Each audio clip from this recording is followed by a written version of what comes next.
Meghan Markle and Prince Harry jumped into the royal way of life too fast, resulting in their epic split from the firm, a commentator claimed.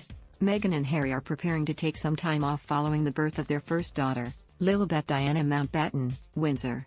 She was born on June 4 and will take place alongside her older brother, Archie.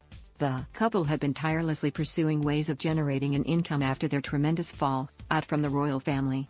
Despite having only officially left last year, Meghan and Harry had already secured contracts with Netflix, Spotify, and Apple TV, had written and published a children's book, given talks on numerous public and private platforms for fees, as well as star in a string of interviews, the most controversial being with U.S. talk show host Oprah Winfrey. The pace at which they have moved appears to be similar to their time within the royal family.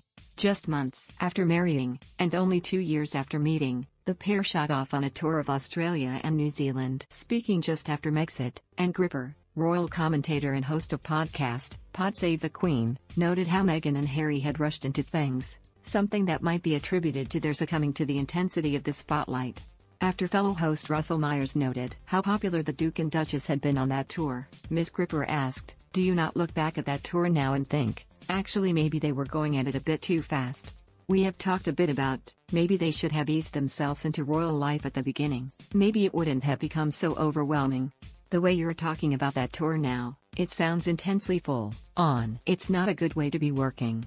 Mr. Myers, the Daily Mirror's royal editor, said, "Yeah, and she was pregnant as well, remember? I couldn't believe the fact that she was keeping up at such a pace, and she looked amazing. It was a relentless schedule. And I get that it was their first tour and she wanted to hit the ground running. They were the hottest ticket in the world. But, I'm at a loss to explain it, really, and why they found it, royal life, so hard. Maybe they did try to do too much. Maybe that is a lesson that they will take forward in their new life."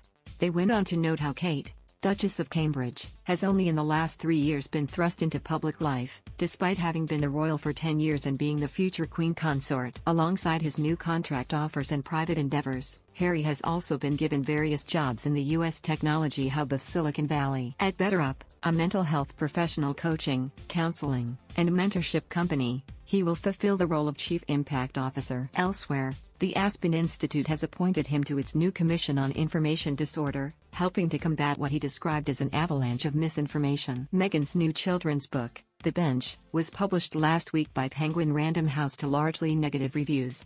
While the Irish Times described it as awful, left-wing magazine, The New Statesman, caveated their headline with the sentence, "It is mind-boggling how bad this book is." Initial reports suggested Meghan received an advance of as much as £500,000 to write it.